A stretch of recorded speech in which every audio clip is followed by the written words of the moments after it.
Greetings, everyone. Might be a little bit noisy here, but this is Wesahana Pearson, recording and reporting for Black Asia Magazine. I just wrapped up a trip in Thailand, and I've been here for roughly about 3 days. And it's been pretty cool. I've learned quite a bit. I've met quite a few different people. I've met up with some people, and I basically took some notes. Before that, let me show you a couple of things I bought, though. I bought this for my students at the craft market in Bangkok. It says one of my students' name. It says a guy's name too, though. It says another one of my students' name also. Not that I'm a pervert or anything. I just, they know I'm going abroad, so I actually bought souvenirs and gifts for some of my students. Another nifty kind of cool thing I bought was this elephant, which turns into a basket.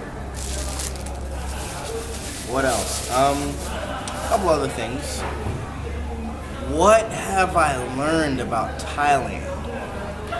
First of all, the city is fucking huge. Officially, I googled it, it says there are 8 million people here, which would make it smaller than New York City, where I'm from.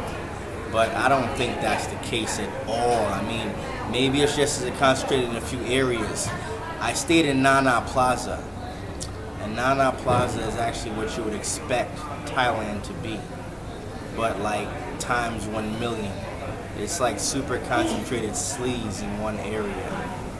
There are a lot of lady boys there. I met a few hustlers. I saw a lot of street vendors. What I think about Thailand, and you might think I'm just totally nuts, or I'm talking out of my ass, or just coming out of left field, there are a lot of demons here. And what you will have sometimes is, this might sound totally crazy and totally far-fetched, but what you will have sometimes is someone who dies and then says, well, I don't want to acknowledge the fact that I'm dead and I need to move on and do something else.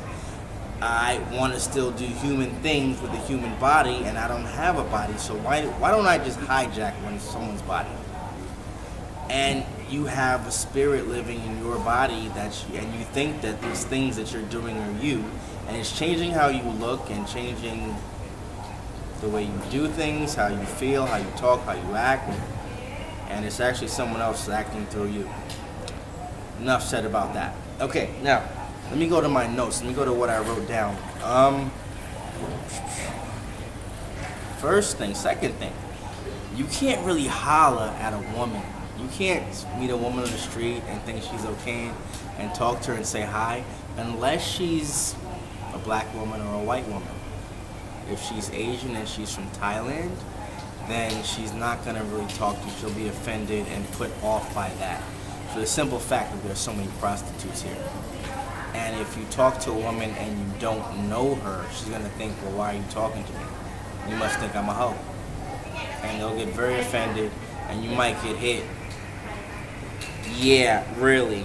The other thing I found strange is that really no one here speaks English. Very few people. And I can see, because I'm an English teacher, that a lot of people have studied English, they understand English, they've been studying since they were young kids. But their pronunciation, being that they're native Thai speakers, and Thai is so radically different from English. Like, when they speak English, it's totally unintelligible. You can't understand anything unless you're used to it, unless you're used to the way a Thai person morphs English into their own language, their own kind of personal dialect. Okay, what else would I say about Bangkok? I was kind of impressed by this city because you have hundreds of different nationalities that are actually living side by side with each other. And they're living in their own little cliques and enclaves and things like that, but it doesn't seem like there's that much tension or beef between them. And I think that that's actually a mark of progress and a step forward.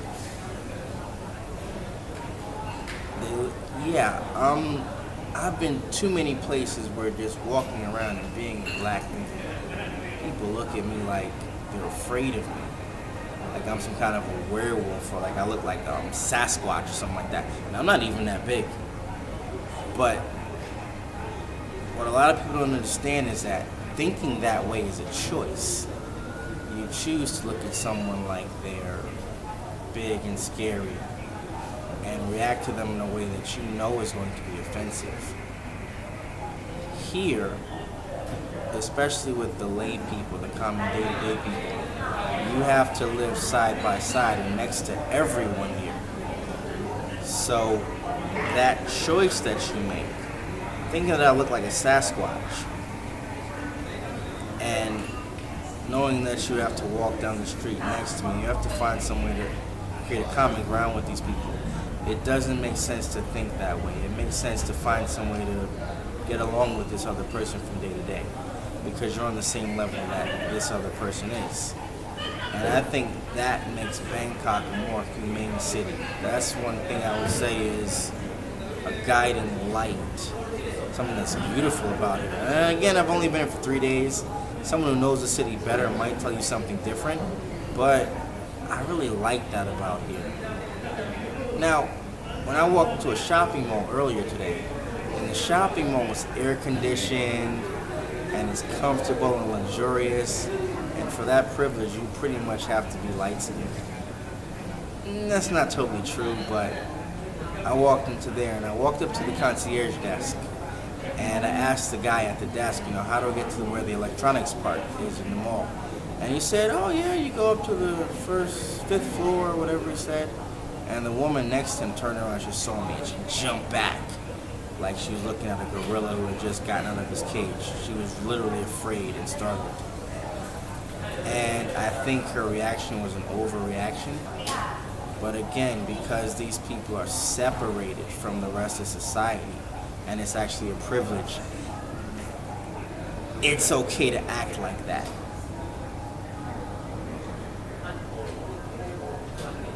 The fact that most people, you walk on the street, you have to it creates an equality between you and the other people, and it also creates a very high degree of respect.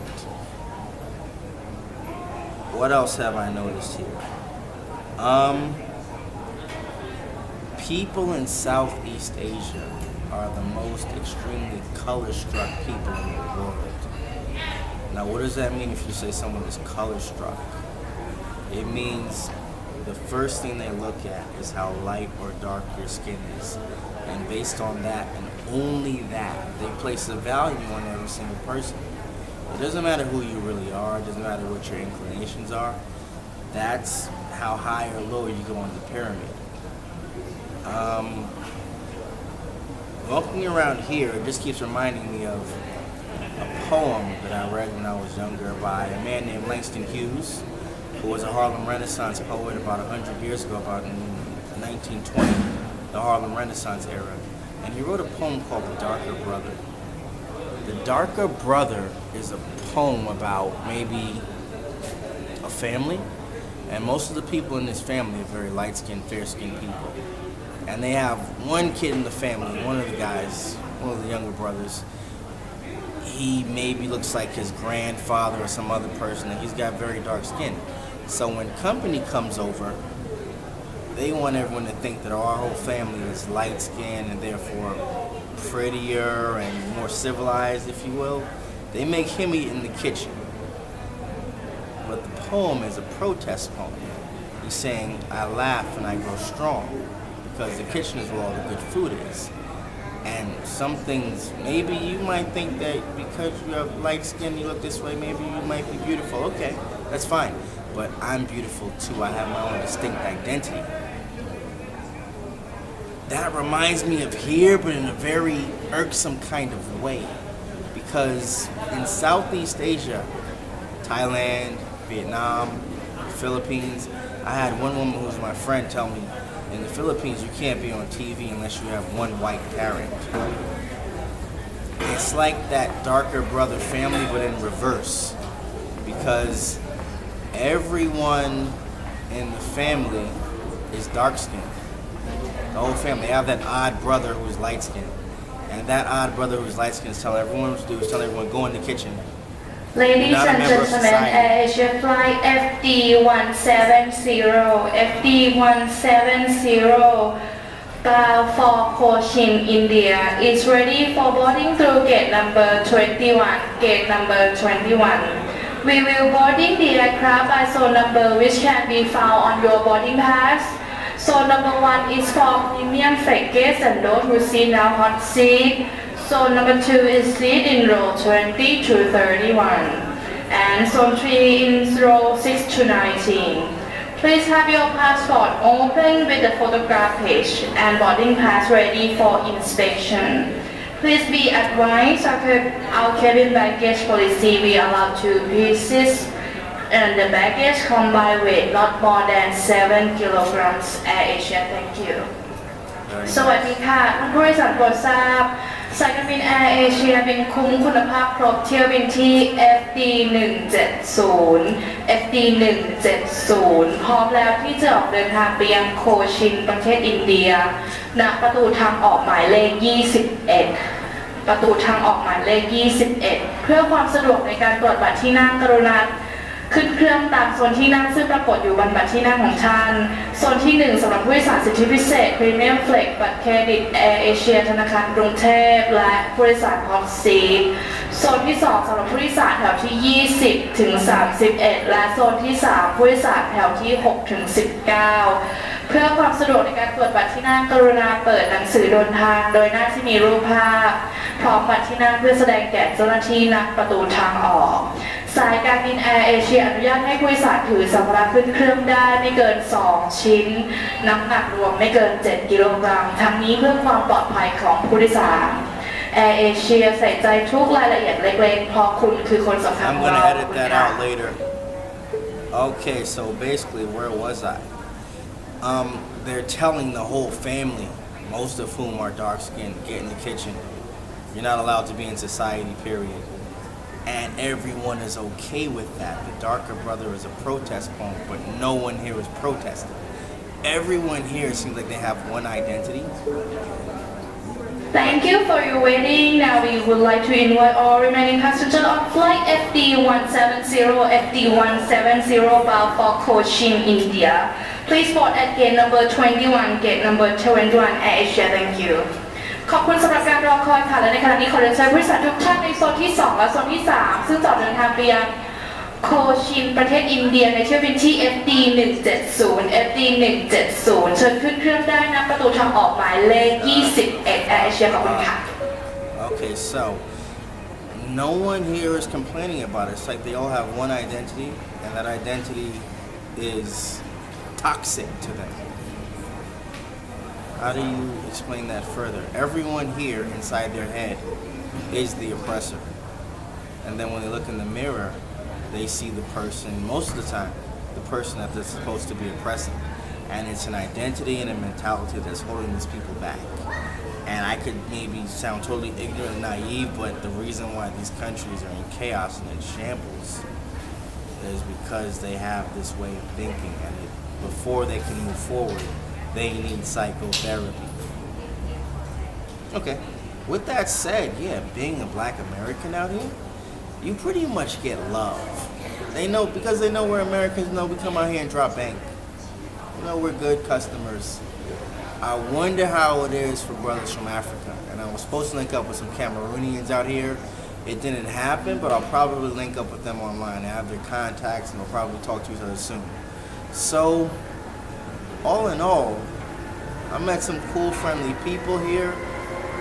It feels safe here pretty much because this country is like on military lockdown. In so many places here you see military police walking around and they keep the peace and they pretty much keep order. What's up, man? What's up? There's a lot of people from India out here, man. South Indians. They got their own little clique, their own little enclave. Looks like they're doing pretty well here. And yeah, I mean, it's just walking around. It's nice here.